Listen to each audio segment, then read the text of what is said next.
Di nakapagpigil, Ogie Alcacid, niyakap at kilig na kilig sa kagwapuhan ni Jericho Rosales.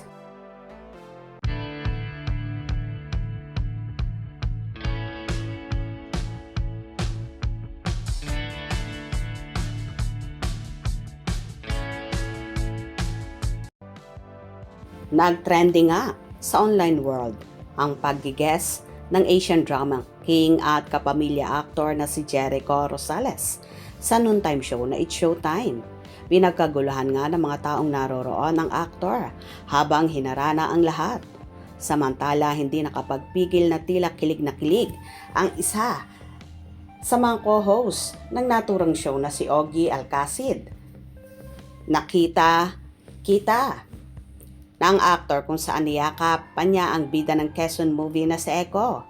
Hindi lang naman si Ogie ang kilig na kahit ang ibang co-hosts like Jugs Jugueta, Ryan Bang at marami pang iba. At yung mga nasa harapan na host ay nakipagkamay din at yumakap sa aktor.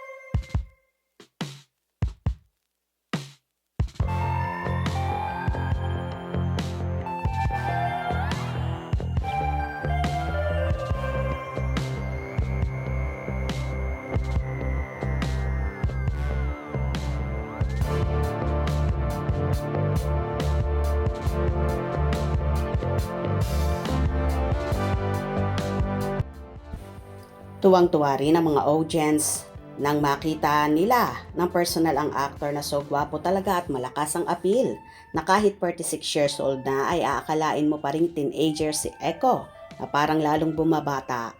Ika nga ng kanilang supporters ng nobyang si Janine, iba raw mag-alaga ang dalaga dahil lalong so fresh at parang di tumatanda ang actor. Ganon din naman si Janine na hindi hadlang ang 10 years gap sa actor na para bang magkasing idaran din lang sila. Anyway, palagi namang nakasuporta ang dalaga sa nobyo na kahit nga sa pag-iikot sa mga sinihan kung minsan ay kasama si Janine, lalo kapag may free time ang dalaga.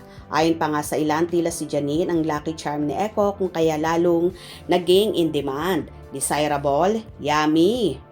At tumaas ang rating at lalong higit, naging sikat ang actor. Iba talaga kapag in love, ang sarap at ang gaan magtrabaho.